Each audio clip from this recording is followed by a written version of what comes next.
नमस्कार दोस्तों, आप सबों का स्वागत है। बिहार बोर्ड मैट्रिक परीक्षा 2024 के लिए कक्षा 10वीं स्पेशल गणित बैच चला रहे हैं, जिसमें से कि आज पार्ट नंबर 3 है। और इस स्पेशल गणित में आपको हम 2 नंबरा और 5 नंबरा प्रश्न बता रहे हैं। तो आइए आज पार्ट नंबर 3 का पहला प्रश्न देखिए। द्विघात समीकरण 5x² माइनस 4x+2 बराबर 0 का विवेचक ज्ञात करिए। तो दोस्तों, इसका विवेचक ज्ञात करने के लिए हमें एक सूत्र का जरूरत पड़ता है, लेकिन उससे पहले हम लोग क्या करेंगे, यहाँ पे सॉल्यूशन लिखेंगे और हिंदी में अगर हो सके तो आप हल भी लिख सकते हैं। तो हम a बराबर लिखेंगे क्या, 5, क्योंकि ये a होता है, ये b होता है और ये c होता है। तो b बराबर कितना हो जाएगा, -4, और c बराबर कितना हो जाएगा, 2। तो अब हम विवेचक का सूत्र, यानी इसे आप d भी कह सकते हैं, यानी कि आप d बराबर ही सूत्र लगाइए। तो क्या, तो d बराबर होता है b² - 4ac। अब हम यहाँ पे बैठा देंगे, b का मान कितना है, तो -4 है, और स्क्वायर है तो स्क्वायर कर देंगे, माइनस फिर 4, a का मान कितना है, 5, तो गुना में 5 हो जाएगा, फिर गुना c का मान कितना है, 2। अब क्या करेंगे, देखिए ये 2 बार गुना हो जाएगा तो आपका ये 16 हो जाएगा, और माइनस इधर कितना, 5 दूनी 10, ये हो गया 40, तो बराबर आपका -24। ये आपका आंसर आ गया। अब सवाल नंबर 2 देखेंगे।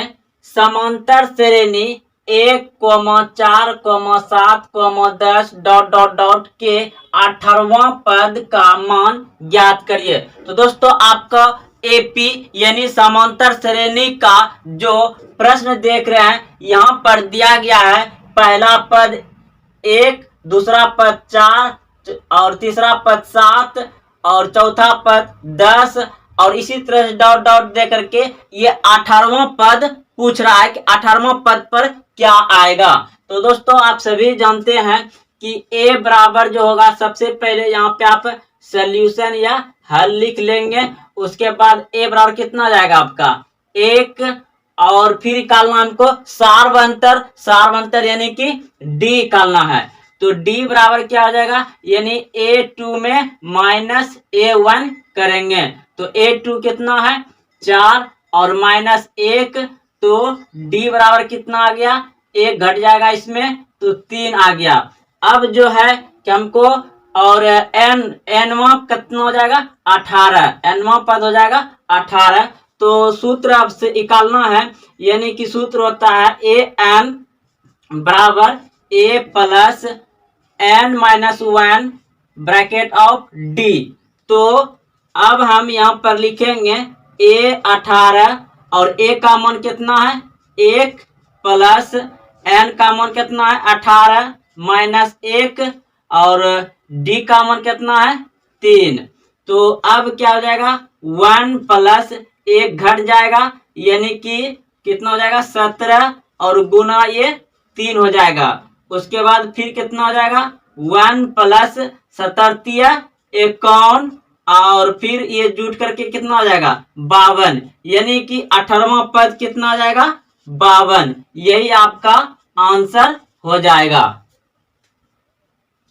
सवाल नंबर 3, बिंदु 4, 5 तथा -3, 2 के बीच की दूरी ज्ञात करें। तो दोस्तों, आपको कह रहा है कि यह जो है कि निर्देशांक ज्यामिति का सवाल है, और इसमें कह रहा है कि बिंदु 4 और 5 तथा -3 और 2 के बीच की दूरी ज्ञात करें। तो दोस्तों, आप लोग सॉल्यूशन या हल लिख लेंगे।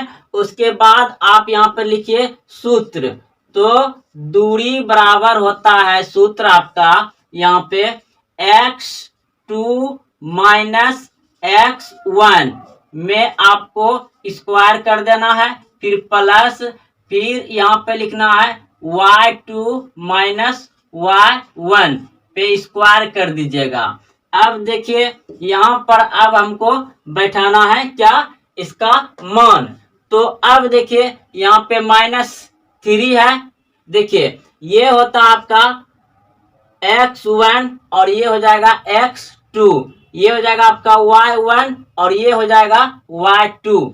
अब देखिए तो x2 कहाँ है, तो x2 यहाँ है, तो -3 और फिर -4, इस पे स्क्वायर प्लस उसके बाद फिर y2 कहाँ है 2, उसके बाद फिर -y1 कहाँ है 5, तो यहाँ पे 5 हो जाएगा, इसके ऊपर स्क्वायर बराबर रूट अंडर फिर कर दीजिए, ये दोनों आपस में क्या होगा जुड़ जाएगा, यानी कि -7 पे स्क्वायर प्लस ये घट जाएगा -3 पे स्क्वायर।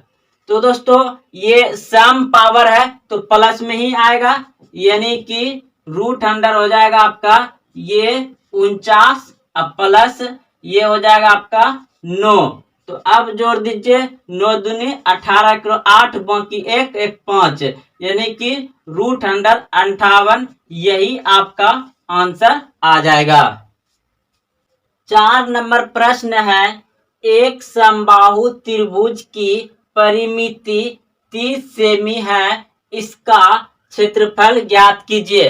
तो दोस्तों एक समबाहु त्रिभुज है जिसका की परिमाप कितना है 3 सेंटीमीटर है और उसका पूछा गया है क्षेत्रफल। तो दोस्तों अगर आपको सूत्र याद है तो अच्छी बात है, नहीं याद है तो हम यहाँ लिख करके बनाएंगे, आप कॉपी में नोट करते जाइएगा। तो देखिए यहाँ पे लिखेंगे सॉल्यूशन या हल लिख देंगे, उसके बाद लिखेंगे देखिए ये समबाहु त्रिभुज है, समबाहु त्रिभुज यानी कि ये सभी जो है किसका बराबर होता है, ये सभी बराबर होता है समबाहु त्रिभुज में। तो ये 1 2 3 भुजा है, यानी कि हमको एक भुजा ज्ञात करना पड़ेगा। तो हम यहाँ पे लिखेंगे कि समबाहु त्रिभुज, समबाहु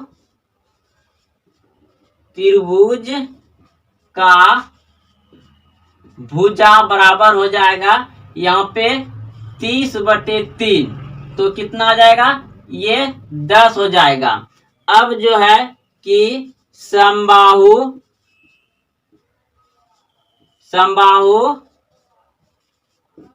त्रिभुज का क्षेत्रफल, तो समबाहु त्रिभुज का क्षेत्रफल होता है आपका √3/4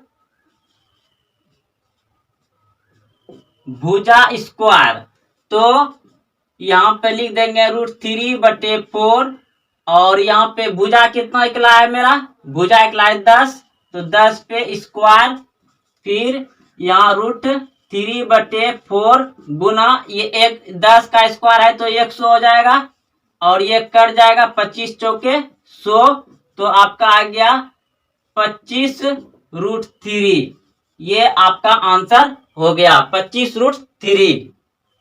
प्रश्न आप देख रहे हैं, उस गोले का पृष्ठ क्षेत्रफल निकालें जिसका व्यास 14 सेमी दिया गया है। दोस्तों आपको बोला गया है कि उस गोले का पृष्ठ क्षेत्रफल निकालें जिसका व्यास दिया गया है 14 सेमी। अगर आपको सूत्र याद नहीं भी है तो सूत्र हम यहाँ पर लिखते जाएंगे और बनाते जाएंगे, आप नोट करते जाइएगा। तो देखिए दोस्तों, यानी कि व्यास को हम लोग क्या कहते हैं, डी कहते हैं, तो डी बराबर मेरा कितना आ जाएगा 14। तो आर बराबर कितना होगा, आर किसको कहते हैं त्रिज्या को, तो हो जाएगा यहाँ पे आपका 14/2, यानी कि व्यास बटे, देखिए आपका जो है कि त्रिज्या जो होगा आपका त्रिज्या बराबर होता है व्यास बटे 2। तो व्यास हमको व्यास कितना दिया गया है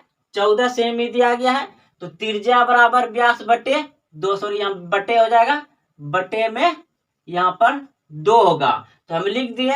तो आर बराबर कितना हो जाएगा मेरा, कट करके 7 आ जाएगा। अब हमको निकालना है आर का मान, तो निकल गया मेरा। अब हमको निकालना है इसका पृष्ठ क्षेत्रफल, तो यहाँ पर हम लोग क्या लिखेंगे, सॉल्यूशन लिख देंगे इस तरह से, और इसको सॉल्व करेंगे। तो अब हम लिखेंगे यहाँ पे, इसका क्षेत्रफल होता है 4 pi R square. 4 pi R square होता है गोले का पृष्ठ क्षेत्रफल। तो हम यहाँ बैठाएंगे 4 गुना पाई का मान कितना होता है 22/7 गुना आर कितना है 7 निकल गया है यहाँ पे स्क्वायर।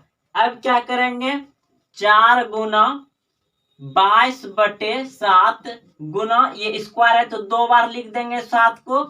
अब देखिए इसको और इसको कटा देंगे तो आपको हो जाएगा 22 चौके कितना हो जाएगा 4 दूनी 8 4 दूनी 8 गुना 7।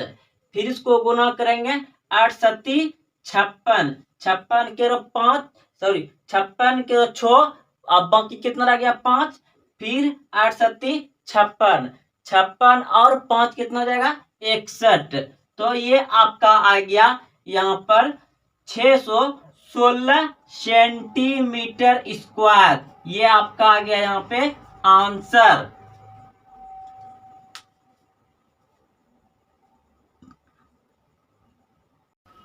टू एक्स प्लस 3y बराबर 11 और 2x माइनस 4y बराबर -24 के हल है।